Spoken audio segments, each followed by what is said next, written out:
So the blood moon is started. This could be a momentous blood moon or a foreshadowing of things to come. So on April 8th of 2024, there will be not a blood moon like this, but a lunar eclipse that will bisect America. And the one from 7 years ago bisected from Oregon down to the Carolinas. The one coming up on 2024 in April will come up through Mexico and bisect up to Maine. The crossing point of that is going to be a city called Maquoketa, Illinois. Maquoketa, Illinois has a street called Salem, which is short for Jerusalem. Now, what's significant about that? The significance of that is on the 7 years ago that went through this way, went through 7 cities on its path, all named Salem. And then this one is going to go up through and bisect a street right at the path of totality where they intersect, called Salem. This is a sign, a true sign. Now the first one that happened in 2017, that came on the tail end of the great sign of Revelation 12. The woman with the star, the woman clothed in the sun, giving birth to the child. That was Virgo in the sun with the moon at her feet and the stars over her head. The Bible doesn't differentiate between stars and planets, counts them as both. And that's the first time in history that happened. And that was on the tail end of a tetrad of blood moons, all on Hebrew holy days. The Hebrew holy days, there's 7 of them. Now, the Pharisaical Jews, which were what was left after Judaism, after the part of it splintered off to become Christianity, they embraced Hanukkah as their 8th holy day, but God's calendar only recognizes 7 holy days. The menorah, which is the 7 candles mentioned of in Revelation, the burning lamp with seven fires. Each of those will represent a giant event that happens. So the ones so far were Exodus, and then the ones that Jesus fulfilled. The next one to be lit on the giant menorah that no doubt exists in heaven, right near God's throne, will be on the Feast of Trumpets. That being said, I think that this next bisection during the lunar eclipse will probably be followed by the destruction of the United States. I believe the United States is Mystery Babylon, and it will be destroyed in one day, much like Babylon was destroyed, and then people will gnash their teeth. Who will buy our stuff, since we're the world reserve currency, and us printing money, we buy stuff and kind of pull everything up with us. I believe Washington is the new Rome, the new Babylon. Rome is famous for sitting on 7 hills. There are several cities that are on 7 hills. One of them is Washington, D.C. You're aware of Capitol Hill, where there's Woodlawn Hill, hill crest. There's seven hills that make up the city of Washington, D.C. There's also several other things you may or may not be aware of.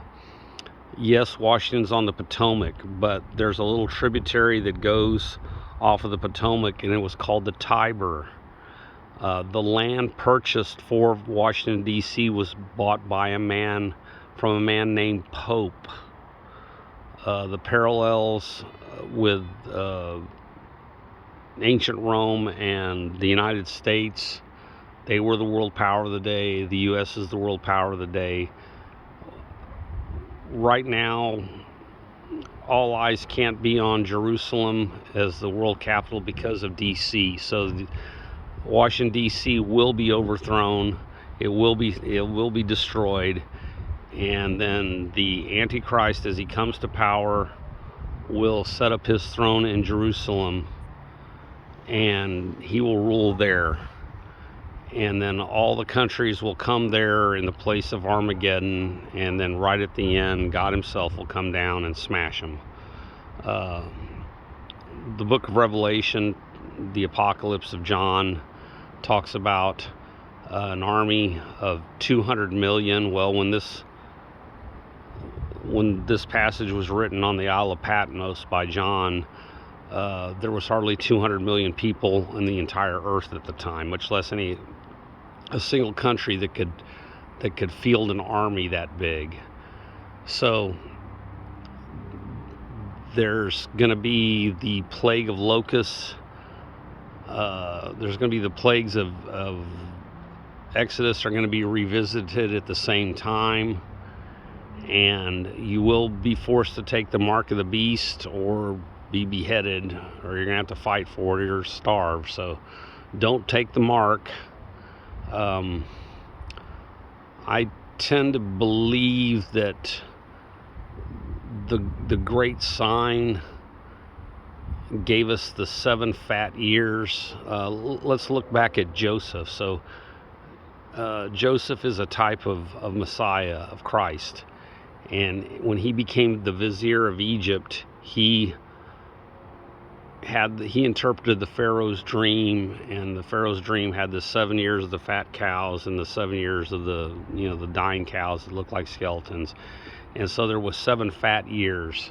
I believe the 7 fat years are coming to a close, probably with this blood moon, and the hammer's already starting to fall on the economy, and the horsemen are loose. The white horse with a bow yelling peace and safety. And by the way, that's the only horseman that has a crown on it, and the Latin word for crown is corona. And I believe that false peace will be, all the horsemen will be reinforced throughout the 7 years of the tribulation, and specifically the 3.5 last years of the Great Tribulation, where the death is really going to skyrocket. We're going to start losing a third of the people here and a third of the people there. The horsemen keep rolling, so the false peace horsemen will still keep coming up. There'll always be a peace treaty. There'll be something we have to do to create peace. The second horseman is the red horse of war. The red horse of war is already going. It's all in Ukraine. Once China joins the fray, taking Taiwan, they'll stir up the little rocket man, Kim Jong-un, to take South Korea, and that'll fully envelop that part of the world. Then Iran will attack Saudi Arabia and or Jerusalem, and World War III will be upon us. And at some point then, I believe the date that the U.S. will be destroyed will actually be right after April 8th, thereabouts, when that bisection of the next lunar eclipse happens, and the U.S. will be removed as the superpower, and that'll make way for the Antichrist to come to full fruition there. So time is short. Oh, and then war. The red horse of war, not only does it kill people directly, but it causes crops to not be planted. So if you look at India just today, said they are no longer going to export wheat. Well, India is a major wheat exporter to the rest of the world. They grow wheat in the northern part of the country. Most Indians eat just a whole lot of rice, and the rice is grown in the wetter southern regions of India, which are carried through by the monsoons. And then the Ukraine produces about 11% of the world's exportable wheat crop, and nobody's planting anything in Ukraine right now. So the prices of everything, the food production facilities in the United States, there's been strange goings on where planes have run into them, they've been burned down. It's beyond the stretching credulity that this was happenstance. It's a plan. And so famine will run through the land. Now the black horseman of famine holds scales in his hand, and those scales, a day's wage for food.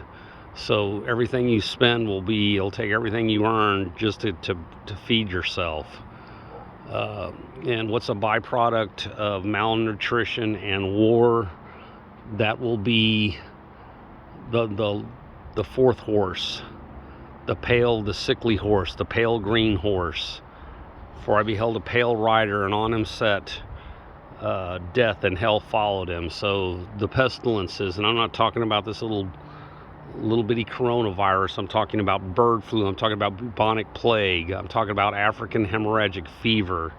There will be plagues the likes of which this world has not seen for thousands of years. During the plague of Justinian, there was in the city of Constantinople, they were losing 10,000 people a day in basically the second largest city on earth at the time, that had about 250,000 people. They were losing, they were literally, by the definition of decimating, they were being decimated every few days, losing a tenth of their population. So here's the blood moon. And it's going to be a harbinger, I believe. There is the talk of the moon drips his blood, and the sun darkens as a sackcloth. I mean, it doesn't put out its light. So if tomorrow the sun's not putting out a whole lot of energy, well, you better get right real fast.